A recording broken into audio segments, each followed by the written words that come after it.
कर रहे थे। 3 सदस्यीय भाकपा माले के प्रतिनिधि मंडल जिलाधिकारी से मिला और जिलाधिकारी महोदय ने भी स्वीकार किया कि वीडियो ने जो कार्रवाई किया है गलत किया है, उस पर निश्चित कार्रवाई होनी चाहिए। अब तुरंत हम लोग के सामने एसडीओ से बात की कि आप जरूर जल्दी चिट्ठी हमारे पास भेजिए, हम इस पर कार्रवाई के लिए अनुशंसा करेंगे। लेकिन अभी तक लगभग 15 दिन से ज्यादा हो गया, हम लोग के पास कोई रिपोर्ट नहीं आया कि जिलाधिकारी ने इस पर क्या कार्रवाई किया। आज हम दोनों विधायक जो लाखों जनता का प्रतिनिधित्व करते हैं, आज बाबा साहब डॉक्टर भीमराव अंबेडकर और हमारे पार्टी के प्यारे कॉमरेड युवा पीढ़ी के नायक कॉमरेड चंद्रशेखर, इसके बगल में देश रत्न डॉक्टर राजेंद्र प्रसाद, ये तमाम लोगों की जो यहाँ पर मूर्तियां लगी हुई है, उसके नीचे हम लोग बैठ करके एक संवैधानिक प्रक्रिया के तहत यह मांग कर रहे हैं कि अगर वीडियो ने गैर कानूनी काम किया है तो इतने दिनों के भीतर उस पर एफआईआर दर्ज क्यों नहीं हुआ और उसकी गिरफ्तारी क्यों नहीं हुई, इसका जवाब जिला प्रशासन को देना पड़ेगा। यह हम लोग मांग कर रहे हैं। बात सही है, अगर सिर्फ मूर्ति लगा देने की बात हो, कुछ साथियों ने कहा भी है कि भाई मूर्ति लगी नहीं। हम लोगों ने देखा कि कई जगह से लोग सवाल उठा रहे हैं कि भाकपा माले इतनी ताकतवर पार्टी है, यहां 2-2 माले के विधायक हैं और एक वीडियो ने मूर्ति तोड़ दी। एक पत्रकार बंधु पूछ रहे थे, कह रहे थे कि वीडियो ने तोड़ दिया और आप लोग कुछ नहीं कर पाए। यह बात उन लोगों को लग सकता है या अन्य लोगों को, आम लोगों को भी लग सकता है। तो मैं तो कह रहा हूं कि सिर्फ अगर मूर्ति लगाने की ही बात है तो ये 24 घंटा के भीतर हमारी पार्टी के पास औकात है कि ऐलान करके वहां पर मूर्ति लगा सकती है। लेकिन सवाल सिर्फ मूर्ति लगाने का नहीं है। और कुछ अम्बेडकरवादी किस्म के लोग भी सवाल उठा रहे हैं, इसलिए मैं उन लोगों से कहना चाहता हूं कि बाबा साहब को अगर हम लोग याद कर रहे हैं, बाबा साहब को अगर हम लोग मानते हैं, तो बाबा साहब के पूजा करने के लिए नहीं मानते। हम लोग बाबा साहब को भगवान भी नहीं मानते हैं।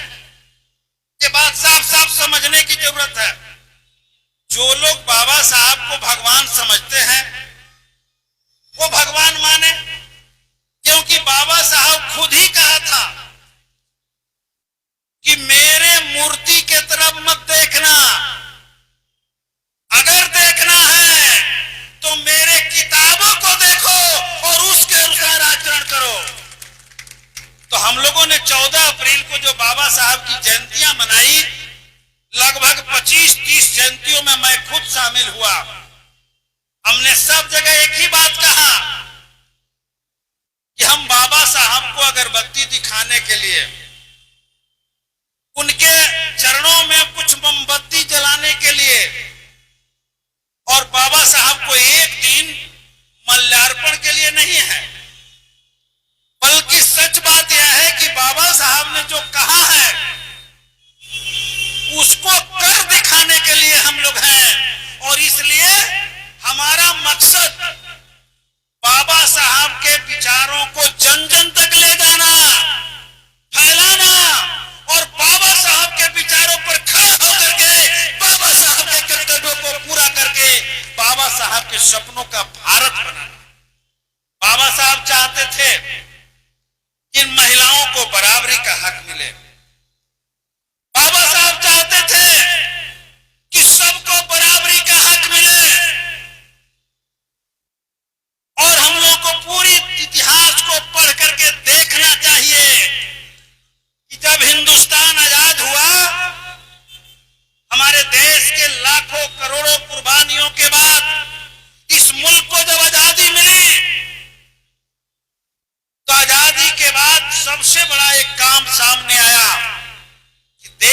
संविधान लिखा जाए। संविधान लिखने की जिम्मेवारी सौंपी गई एक कमेटी बना करके, जिसके अध्यक्ष देश रत्न डॉक्टर राजेंद्र बाबू थे, और ड्राफ्टिंग कमेटी जो बनी उसके अध्यक्ष बाबा साहब डॉक्टर भीमराव अंबेडकर थे। लेकिन आजादी के बाद जो कमेटी बनी थी संविधान सभा की, संविधान निर्मात्री समिति, उस समिति में कई विचारों के लोग थे। कुछ लोग कम्युनिस्ट लोग भी थे, भगत सिंह के धारा के लोग भी थे, क्रांतिकारी धारा के लोग भी थे, कांग्रेसी धारा के सब लोग थे। और उसके साथ साथ देश के आजादी के इतिहास में अगर उठा करके देखें तो अंग्रेजों के खिलाफ कुछ भी कार्रवाई नहीं करने का इतिहास, बल्कि गद्दारी करने का इतिहास है। आरएसएस के लोग, उन लोगों को भी उस धारा में, उस समिति में शामिल कर लिया गया था, क्योंकि उस समय वो लोग भी नेता थे। लड़ाइयां चली तो ये आरएसएस वाले जो लोग थे, ये संघी जो लोग थे, समझिए साथियों, उस समय ही इस बहस को उठा दिया था कि हिंदुस्तान में कोई संविधान की जरूरत नहीं है, बल्कि इस देश में तो पहले से ही एक बना बनाया किताब है जिसका नाम है मनुस्मृति। इसी को भारत का संविधान घोषित कर दिया जाए। बड़ी लड़ाई हुई। बाबा साहब अंबेडकर चाहते थे, कांग्रेसी लोग चाहते थे, जो देश के क्रांतिकारी धारा के लोग थे चाहते थे, कम्युनिस्ट लोग चाहते थे कि इस देश को इतनी मेहनत के बाद, इतनी कुर्बानियों के बाद जब आजादी मिली है, तो एक ऐसा संविधान इस मुल्क को मिले जिस संविधान में सबको बराबरी का हक हो, सबको वोट देने का हक हो, सबके वोट की कीमत बराबर हो, और महिला और पुरुष सबको बराबरी का दर्जा मिले। ऐसा संविधान इस मुल्क को चाहिए। लड़ाई चल रही थी। और वो लोग कहते थे मनुवादी संविधान, मनुस्मृति को संविधान। वो मनुस्मृति क्या है? मनुस्मृति सबसे पहले जाति प्रथा को जगह देता है। कहता है कि समाज में जातियां हैं और ये जातियां भगवान ने बना करके भेजा है। पहले चार जाति, ब्राह्मण, क्षत्रिय, वैश्य और शूद्र, और उसके बाद उसमें से विभिन्न जातियों का निर्माण भगवान ने कर दिया है। वो लोग कहते थे, मनुस्मृति में लिखा हुआ। तो उसमें सबसे ऊंच जाति ब्राह्मण, उससे थोड़ा नीचे क्षत्रिय, और उससे नीचे वैश्य, और उसके नीचे शूद्र। ये चार वर्णों की व्याख्या उस किताबों में लिखी गई। और कहा भी गया कि ब्राह्मण क्या करेगा? पैर पुजवाएगा, भगवान के समान होगा, जप करेगा, पूजा करेगा, दान लेगा, ध्यान करेगा।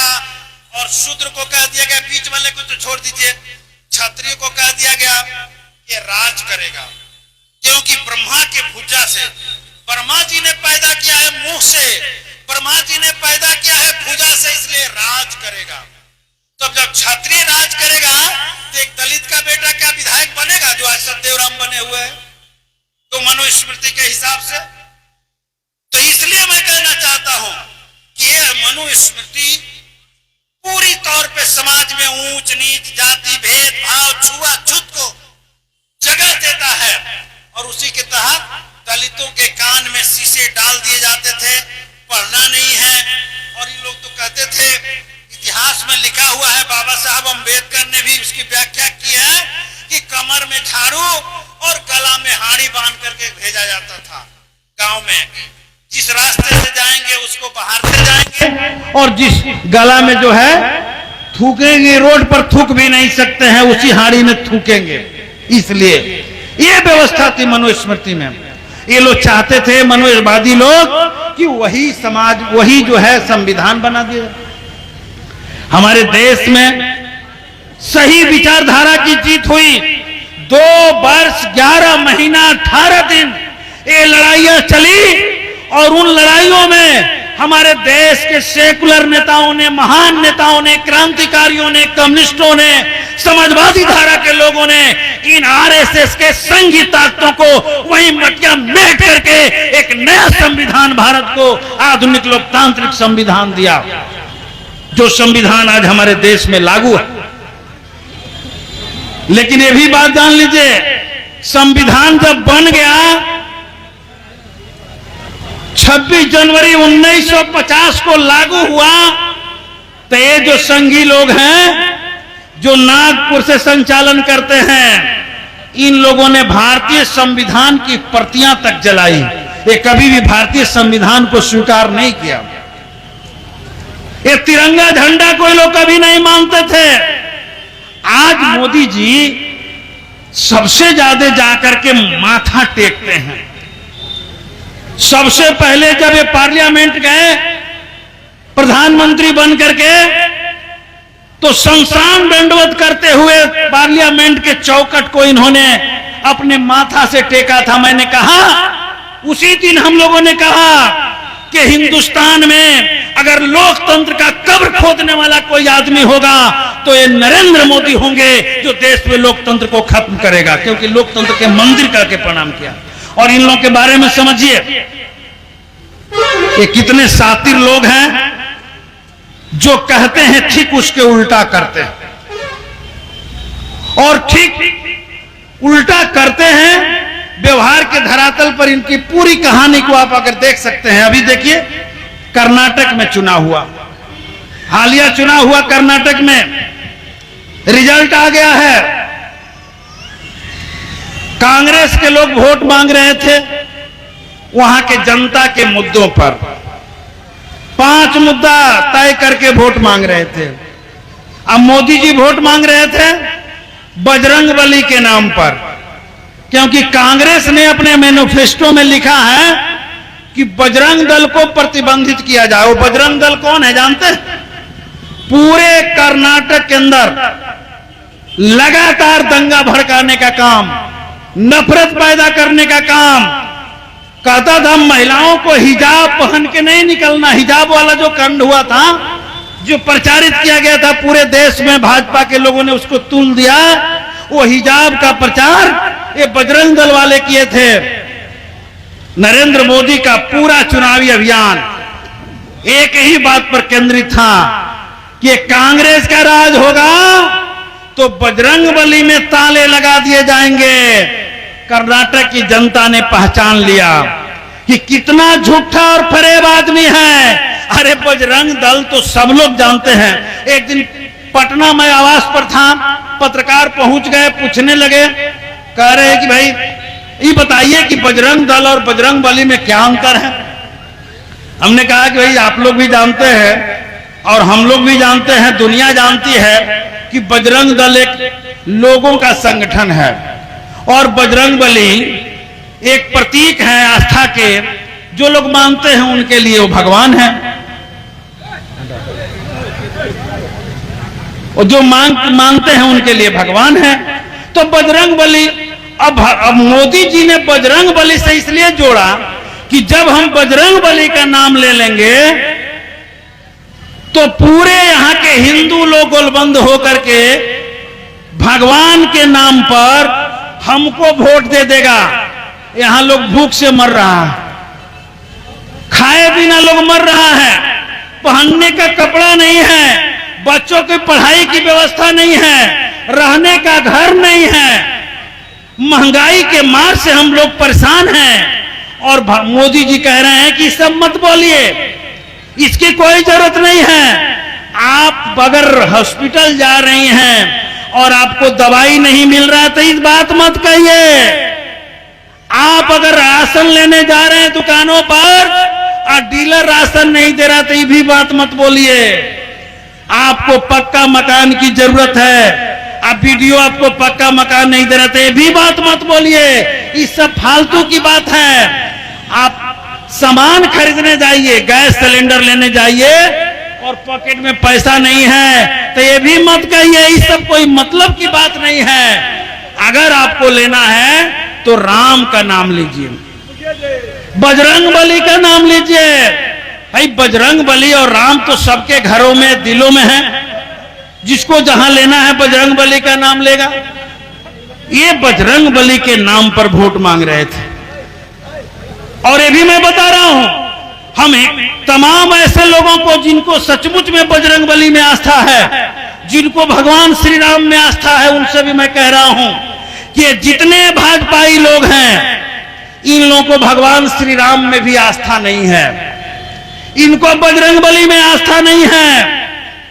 अगर भगवान भी आज होते, राम भी होते, तो जिस तरह से मॉब लिंचिंग करके लोगों की हत्या करते हैं, क्या भगवान राम ने इस बात के लिए किसी को मारा है कि मेरा नाम लीजिए नहीं तो मैं मार डालूंगा?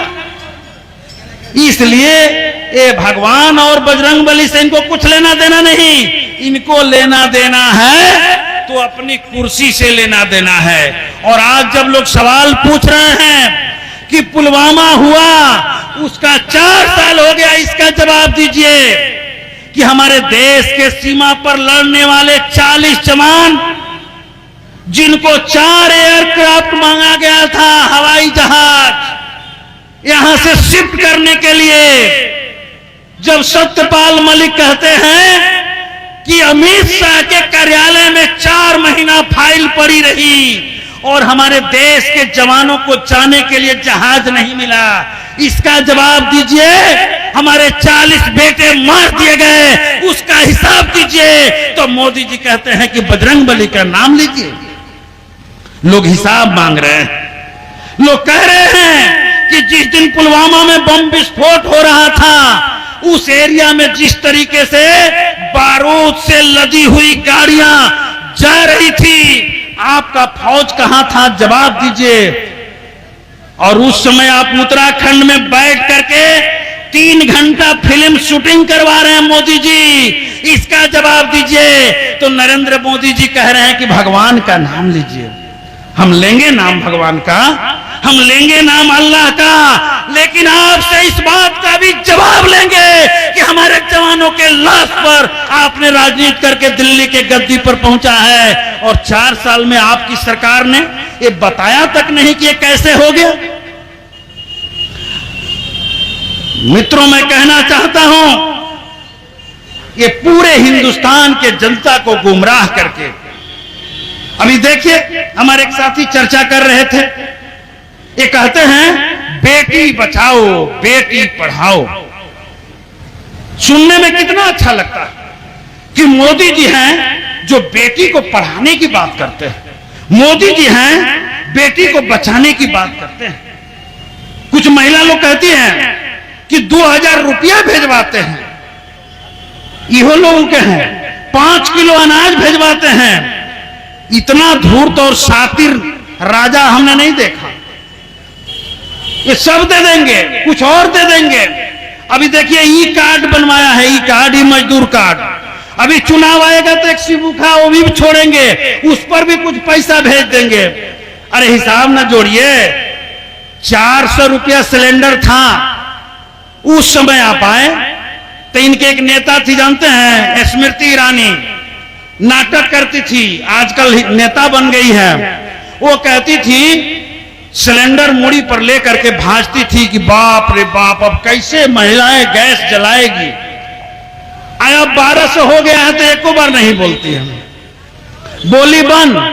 1 महीना में बहनों 800 रुपया ये लोग वसूल रहे हैं, तो 12 महीना में 9600 रुपया तो ले लेता है केवल गैस से, और देते हैं 2000 रुपया। ये खाली गैस से 10,000 लिया और 2000 रुपया भेज के कहता है कि बाप रे बाप, हम इतने लोगों को रुपया दिए हर घर से केवल गैस में। हम आटा खाते हैं उस पर भी टैक्स, हम दही खाते हैं उस पर भी टैक्स। आज तक आजादी के बाद यह काम नहीं हुआ था जो काम इस नरेंद्र मोदी ने किया। और जब बोलिए तो कह रहे हम हिसाब नहीं देंगे, राम का नाम लीजिए, मंदिर बनवाएंगे। मैं पूछना चाहता हूं, क्या इस देश में संविधान रहेगा कि नहीं? इस देश में कानून व्यवस्था चलेगा कि नहीं? आपने किस तरीके से उत्तर प्रदेश में क्या खेल देखा? जोगी का राज चल रहा है। 10,000 एनकाउंटर इन्होंने करवाया है, फर्जी एनकाउंटर। अतीक अहमद और अशरफ को जिस तरीके से मारा गया, 3 दिन पहले उनके बेटा को मारा गया। हो सकता है कि वो माफिया है, अपराधी है, कुछ भी है, लेकिन क्या इस देश में ऐसा नियम है कि कोई माफिया, अपराधी और डॉन को इलाज के लिए आप 10 बजे रात्रि में निकालेंगे और निकाल के ला करके गोली मार देंगे? आपकी सुरक्षा ताकते रह जाएगी। ये क्या है? क्या इस देश में कानून नहीं है? इस देश में कोर्ट नहीं है? कोर्ट फांसी पर झुला दे, ये पूरे हिंदुस्तान के लोग मंजूर कर लेगा, लेकिन इस तरह से गुंडाई अगर होगा तो हिंदुस्तान की जनता उसे मंजूर नहीं करेगी। और इसलिए मित्रों, मैं कहना चाहता हूं, जब लोग इसका हिसाब मांगते हैं, जब लोग पूछते हैं कि महंगाई आसमान छू रहा है, जवाब दीजिए। जब नौजवान कह रहा है कि आपने कहा था कि 2 करोड़ नौकरियां देंगे हर साल, तो 9 साल में 18 करोड़ नौकरी दीजिए। मोदी जी के पास कोई जवाब नहीं है। जितना इन्होंने काम किया, अरे भाई, ये एक ऐसा आदमी दिल्ली के गद्दी पर बैठ गया है जिसके बारे में सोचिए, जब लोग कोरोना से मर रहे थे, याद कीजिएगा, ऑक्सीजन के बिना तड़प तड़प करके लोग मर रहे थे, छटपटा रहे थे। उस समय लोग क्या कर रहा था? ये नरेंद्र मोदी जी क्या कर रहे थे? प्रधानमंत्री जी कह रहे थे कि बिजली का बटन ऑफ कीजिए, जलाइए, बटन दबाइए, बंद कीजिए, जलाइए, ताली पीटिए। अरे ताली तो महिला माता बहनें बैठी है, बता दीजिए भाई, घर में बेटा पैदा होता है तब न थाली पीटा जाता है। थाली कब बजता है? जब बेटा जन्म लेता है, खुशहाली होती है। और ये ऐसी प्रधानमंत्री कि जब लाशें गिर रही है तब कहता है कि थाली पीटिए और ताली पीटिए। इसलिए जानिए कि ये भाजपा वालों को, एक कमल वालों को, जब लाशें गिरती हैं तो खुशी मनाते हैं लोग, और देश की पूरी राजनीति को इसी तरह से करते हैं। इसी तरह की पार्टी है लोग। और कर्नाटक की जनता ने बता दिया कि ऐसा पार्टी नहीं चाहिए। हम लोग भ्रम में थे। ये क्या किए जानते हैं? पिछले बार जब वहां सरकार बन गई थी, जेडीएस की, जनता दल एस की सरकार बनी थी कांग्रेस के समर्थन में, तो इन्होंने क्या किया कि अंबानी का पैसा लाया, अडानी का पैसा लाया और विधायकों को खरीद करके अपना सरकार बना लिए थे। जैसे मध्य प्रदेश में बना लिए, इन्होंने महाराष्ट्र में बना लिया, तोड़ करके, पार्टी को फोड़ करके, कह रहे थे कि पूरे हिंदुस्तान में भगवा लहरेगा। आई मीडिया वाले भाई लोग भी, जो सरकारी मीडिया के लोग हैं, मुख्य धारा के, गोदी मीडिया, ये लोग भी प्रचार कर, सब भगवा हो गया। हिंदुस्तान को नहीं जानते हैं। हिंदुस्तान बहुत ही बड़ा हुआ देश है, एक सेकुलर मिजाज देश है। आज आप कह रहे हैं, जानते हैं क्या कर रहे हैं लोग? बाबा साहब अंबेडकर की हम लोग बात कर रहे हैं, संविधान की बात कर रहे हैं। ये हमारे मन मिजाज को बदलने के लिए किताबों से बाबा साहब का पढ़ाई हटा रहे हैं, भगत सिंह की किताब में से हटा रहे हैं, प्रेमचंद को हटा दिए। अरे सब तो सब छोड़ दीजिए, डार्विन ने जो इतिहास जो किताब लिखा विज्ञान का, उसको भी हटा रहे, कह रहे कि जोदू पढ़िए, टोना पढ़िए, मंत्र पढ़िए, ये सब पढ़वाएंगे अभी। बाप रे, कैसा सरकार आ गया हमारे देश में। इसलिए समझने की जरूरत है।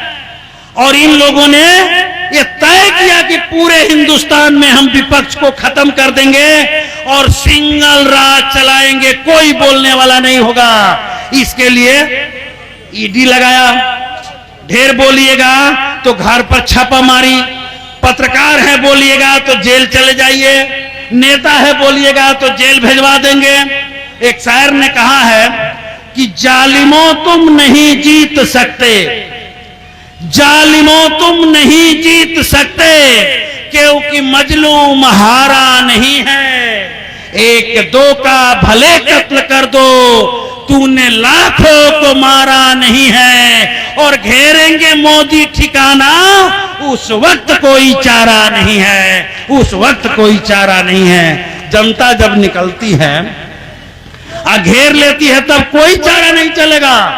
घेरा गए हैं कर्नाटक में, बोलती बंद, अब मुंह से बोली नहीं निकल रहा, बधाई दे रहे हैं।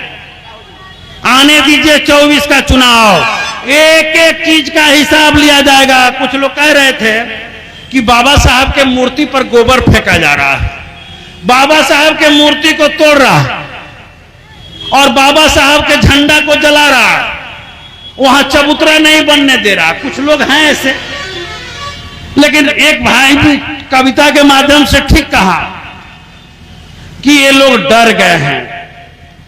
और जब कोई डरता है तो उसके अंदर बौखलाहट पैदा हो जाती है।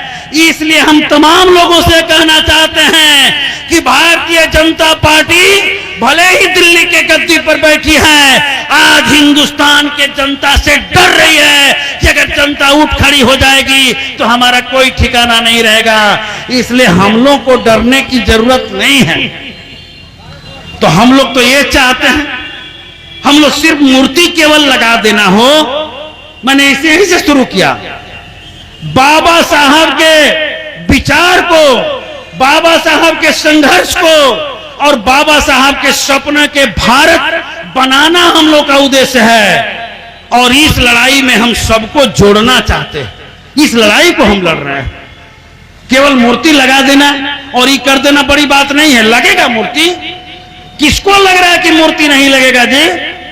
दरौली में मूर्ति लगेगा, उसी चबूतरे पर मूर्ति लगेगा। और मैं तो कह रहा हूं कि भगत सिंह की मूर्ति हम लोग कहीं देखते नहीं, भगत सिंह की तस्वीर भी लोग नहीं लगाते हैं सरकारी कार्यालय में। भगत सिंह से अंग्रेज बहुत डरते थे, फांसी दी जा रही थी तब भी वो बहुत डरते थे।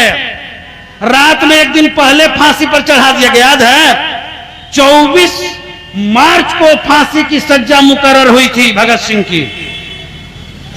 23 तारीख को ही उनको फांसी पर झुला दिया गया। 24 को सुबह उनकी मां मिलने गई तो कह दिया गया कि भगत सिंह को फांसी दे दी गई। और रात में फांसी दे करके पिछले दरवाजे से ले जाकर के लाश भी जला दिया गया भगत सिंह का, क्योंकि वो जानते थे कि अगर 23 तारीख को भगत सिंह को अगर 24 तारीख को फांसी होगी तो हिंदुस्तान के लाखों नौजवान लाहौर जेल को घेर लेंगे और उस समय भगत सिंह को हम फांसी नहीं दे पाएंगे। इसलिए डर करके उन्होंने एक दिन पहले ही फांसी पर चढ़ा दिया था। तो इसलिए अंबेडकर ने जो किताब लिख दिया है, अंबेडकर जी ने जो संविधान लिख दिया है, अंबेडकर जी ने जो रास्ता बता दिया है, वो रास्ता इतना जनता के हित में है कि अगर लोग इस पर अमल कर गए तो ये भाजपाइयों को, ये संघी ताकतों को इस देश के भीतर 1 इंच भी जमीन नहीं मिलेगा, मैं कहना चाहता हूं। इसलिए डरते हैं। और जब बाबा साहब के नाम लेके नौजवान आगे आ रहे हैं, जयंतियां मना रहे हैं, उनके मूर्तियां लगा रहे हैं, उनके अनुसार आचरण कर रहे हैं, तो वो लोग जो है बेचैन हो जा रहे हैं। लेकिन एक बात मैं जरूर अंत में कहना चाहूंगा, एक बात कह करके मैं बात समाप्त करूंगा कि बाबा साहब का नाम लेकर के इस देश में बहुत दिन से राजनीति होता है और वो लोग बाबा साहब का जो असली विचारधारा है उसको हमेशा दबा करके रखते हैं। उससे सावधान रहिएगा। मैंने पहले ही कहा कि उन्होंने खुद कहा था किताब देखिए, मूर्ति को मत देखिए, मुझे अगरबत्ती की जरूरत नहीं है। और इसीलिए मैं बताऊं कि उन्होंने कहा कि शिक्षित बनो, संगठित हो जाओ, संघर्ष करो। और अंतिम समय तक उन्होंने रिजाइन देकर के संघर्ष किया। जब देखा कि संविधान में मैंने जो लिखा है उसके अनुसार आचरण नहीं हो रहा है, तो उन्होंने खुद रिजाइन दे करके बॉम्ब सेफ का गठन किया और लोगों से आह्वान किया कि आइए लड़ाई लड़ करके भारत का जो संविधान है वो किताब में लिखा गया है, हम जमीन पर उसको लागू करवाने का काम करें। ये बाबा साहब ने कहा, लड़ने का आह्वान किया, लड़ाई शुरू किया और वो काम हम लोग भी कर रहे हैं, भाकपा माले के लोग कर रहे हैं। लेकिन कुछ लोग सिर्फ नाम लेकर के, अब यहीं तक बाबा साहब के लड़ाई को कोई बांधेगा तो हम जरूर कहेंगे कि इससे आगे निकलने दीजिए। वो लड़ाई बांधते हैं क्या कि आरक्षण ने, बाबा साहब ने आरक्षण दे दिया, अब उससे हम ले लेंगे एसपी और डीएम ले लेंगे, आरक्षण से एसपी डीएम और वोट से लेंगे सीएम पीएम। तो यही तक बाबा साहब ने कहा है, नहीं ये बात सही है कि हम आरक्षण से एसपी डीएम भी लेंगे और वोट के ताकत से सीएम पीएम एमपी एमएलए भी बनाएंगे, ये भी करेंगे। लेकिन ये तमाम चीज होने के बाद भी अगर दलित गरीबों के इज्जत के साथ खिलवाड़ होगा, किसी को मान सम्मान नहीं, हम संघर्ष करके उसको भी हासिल करेंगे। ये लड़ाई है हमारी और ये बाबा साहब की लड़ाई है। और डीएम एसपी बने, सीएम भी बना, लेकिन अभी होना पड़ेगा, सबको संघर्ष में उतरना पड़ेगा। और देना जिन्होंने आजादी के साथ गद्दारी किया है, देश से भगाना होगा। और दूसरी बात जो मैं कहना अंत में चाहता हूं वो यह है कि कुछ लोगों को इस बात का भ्रम है। अब कुछ लोग यही पूछ दिए, रास्ते में पूछते हैं, मैं साफ करूंगा कि भाई आप लोग तो सरकार में हैं और एक वीडियो बात नहीं मान रहा है, आप सरकार चलाते हैं, समर्थन में हैं।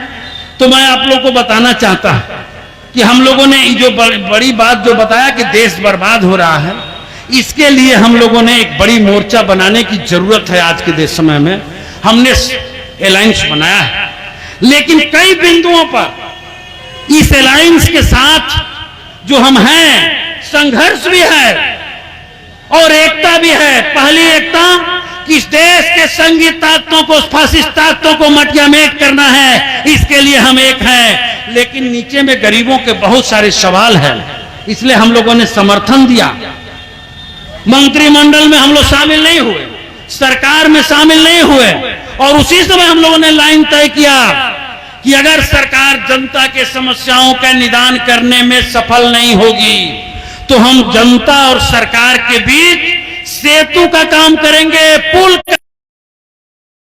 चबूतरा को तोड़ा गया है जिस पर लगाना था, लेकिन हम चुपके से नहीं लगाने वाले थे। बाबा साहब कोई चोरी छिपी मूर्ति लगा देने का मामला नहीं है। लड़ाई जब इतना बड़ा हम लड़ रहे तो हम लगाना नहीं था, हम लोग चबूतरा बनाए थे, प्रक्रिया में बातें गई थी और जब आदेश होता तो लगता।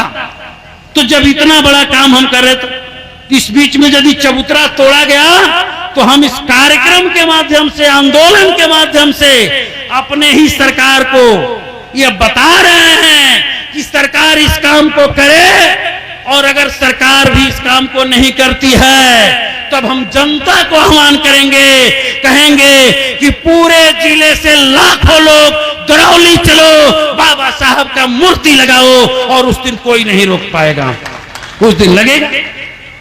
इसलिए ये सारी हमारी लड़ाई है। और बाबा साहब, भगत सिंह, ये सारे देश के जो क्रांतिकारी लोग रहे हैं, इनका जो क्रांतिकारी विचार रहा है, हम सिर्फ बाबा साहब को याद करने तक नहीं, इनके क्रांतिकारी विचारों को अंतिम रूप देने तक और उनके सपनों का भारत बनाने की लड़ाई में हमारी पार्टी भाकपा माले लगी है। और इस लड़ाई में हम लोग आज यहाँ भूख हड़ताल पर बैठे हुए हैं, ये कल तक जारी रहेगा।